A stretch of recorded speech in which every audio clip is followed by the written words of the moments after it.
Hey, Chris Williams here, keynote speaker and thought leader on workplace culture.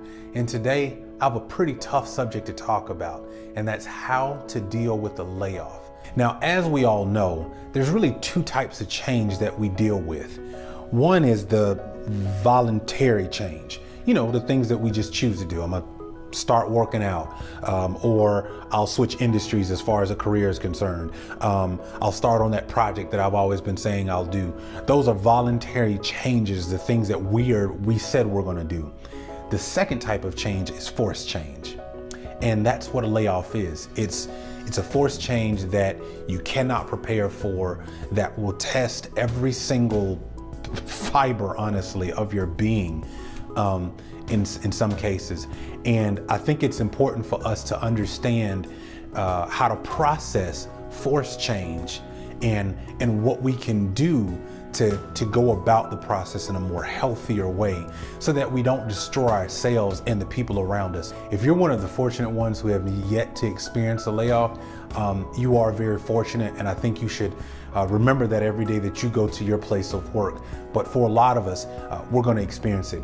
During my corporate career, I actually experienced 2 layoffs. They're not fun, but I was given some advice through actually coaching another friend of mine who actually found out he was being laid off. And he has a brand new baby, barely 2 months old, and he found out he's being laid off. And there was a lot of things that he was dealing with. And so I kind of coached him and gave him some advice. And after our discussion, he said, Chris, I really think that you should talk to this about, in detail with a larger audience. So what I wanted to do today was offer you 6 things that you can do in order to deal with the layoff. The first thing that you want to do in a layoff situation is the moment that you find out, you actually want to give yourself time to be emotional. I think one of the things that we do, especially as men, a lot of times, is that we hide our emotion, or our emotion comes out in a lot of different ways. And I think it's really important for us to find a way and give ourselves space and time to be emotional. For some people, that might mean, taking time at home to really just stop and pause, spending 30 minutes, whatever you have to do, whether that means getting in the car and screaming. Do whatever you need to do as long as it doesn't hurt anyone else. But I really want you to give yourself time to be emotional. This is nothing fun. There's no, simple answer to being laid off. But I really want you to first give yourself time to be emotional. It'll do so much more for you processing the feelings that you have.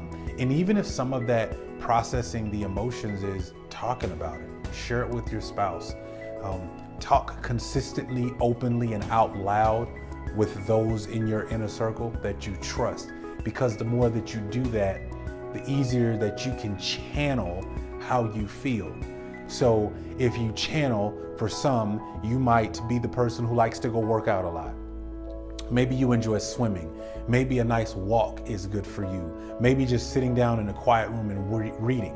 Whatever it is for you, I really want you to stop and think about, I gotta give myself time. I have to give myself time to be emotional, and talk through those emotions and let those emotions play out. The second thing that you want to do during this time that you found out you're laid off is anchor your mind in the truth. See, unfortunately, when we get laid off, it's a very emotional situation. My last layoff, I was actually out of town for my job, and they told me while I was out of town, after I just left a meeting with some executives for a large project that was ending. And I had about 3 hours to drive home and be emotional, which is the first one that I talked about. But here in the second one, I think the biggest thing that you can do is anchor your mind in truth. I remember on my way home, I was driving, I was very upset, and I called my wife. And the first thing that my wife did was to speak into me. She spoke well of me. She said things that secured me, that maybe in the moment I didn't necessarily feel it, but it was the truth. She told me that she loved me. She told me that we'll get through this. And I think it's very, very important that while you're dealing with the feelings of where you are and the emotions of it, you gotta anchor your mind in the truth. The truth is that a layoff is not about you. It's about the business. And sometimes business happens to us more than we happen to business. And so you have to learn to separate, and I'm not saying it's easy, trust me, I've gone through this twice myself, but I think it's important that we anchor our minds in the truth, that it's not about you, and allow, time for you to just process that. This is not about you. This is about business. Unfortunately, humans, we make business happen, and sometimes we're impacted by the changes and the things that come along. And so while you're in this process, find ways to anchor your mind in truth, because you're not dealing with a physical situation and feelings. It's all internal. It's how you feel. It's what you're thinking. It's the things that are going on inside your mind that really make the layoff process very, very difficult.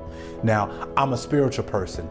I believe in God, and I'm a Christian. So I choose to anchor my mind in faith, in hope, in love. I choose to anchor my mind in the belief that this is temporary, that I will get through this, and that there will be something for me on the other side.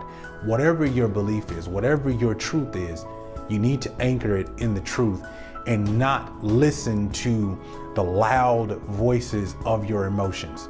Your emotions are going to make it personal. Your emotions are going to make you feel the rejection that comes with being laid off. And yes, even as men, we feel rejection. So it's really, really important that you deal with that properly. And you will feel rejected. You'll feel like, man, they let me go. I mean, I did all of this work. I've put in the hours. I've even sacrificed. The truth is, again, is that it's not about you. And the more you can remind yourself of that, and the more that you can begin to put yourself inside of the truth of the situation and more of who you are, the better off this process will be. The third thing that you can do is realize that this is going to be a long process. And inside of this process, there's going to be declines. I mean, I don't know another way to tell you that, but the truth is that you're going to hear a lot of no's. You're going to be putting in applications. I know the feeling of panic. I know what it's like to feel like, well, what am I going to do about this bill and that? And all these things are going to come at you. And you're going to be putting in a lot of applications, and you're going to continue to, make phone calls and person after person and phone interview after phone interview. And I get it. And email after email. Trust me, I understand. But the thing that you're going to have to embrace yourself for in the fact is that there's going to be a lot of declines. That does not mean that you are personally being rejected. You have to be able to find your way to separate you from the process of this thing. There are going to be a lot of reasons why you got rejected, but don't make them personal. Don't make this a resounding conversation in your head that I'm being rejected. Nobody wants me. Nobody wants me. Nobody wants me. It's not true. You have to realize that, yes, for a lot of us, we find our self-worth in the work that we do, but this is going to be a true test of your value system. And so what I want to encourage you to do is to shift your focus and your attention on your family, those that love you and those that care about you while you're in this process. Number 4, you're going to have to be open to change. During the layoff process, one of the toughest things that I see a lot of people do when they're laid off from a job that maybe they've been working for 3, 5, 10 years, 12 years maybe, is that they tend to only focus on roles that they know they can conquer, or they know that they're going to be best in. There's nothing wrong with that.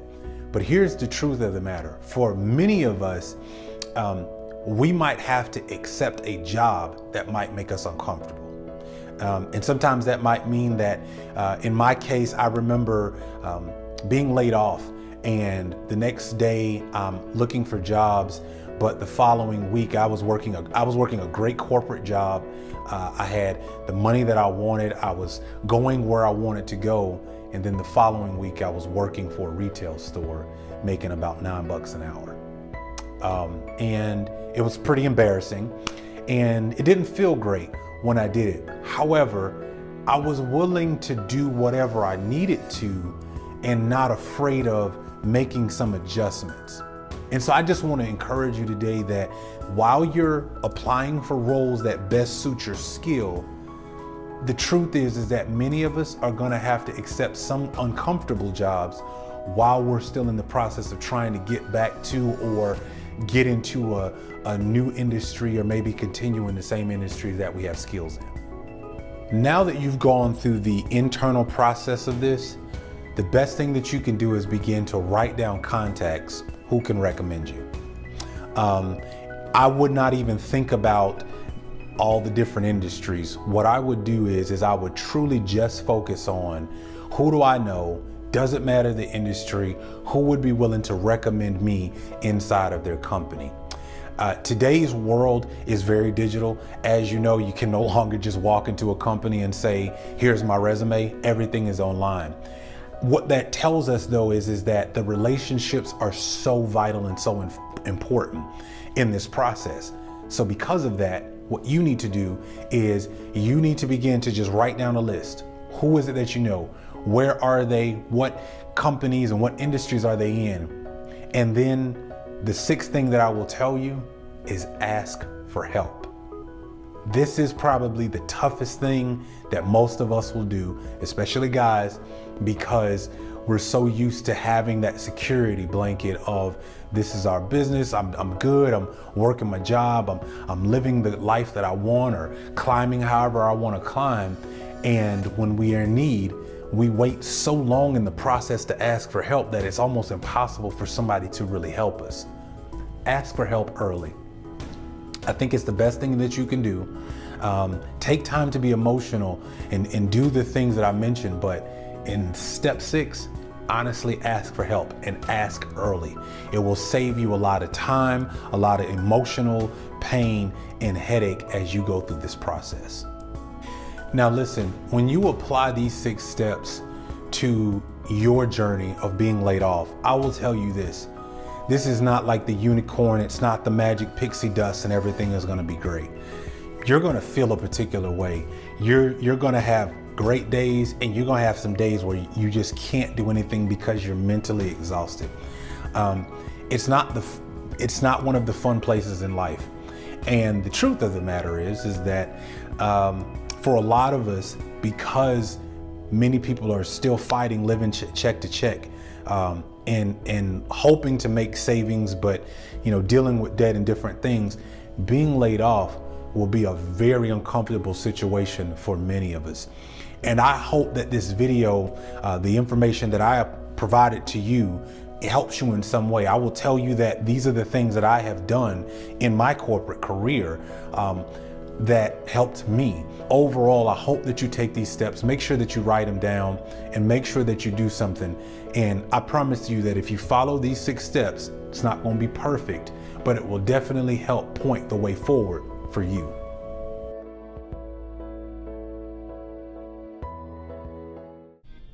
Hey, did you like that video?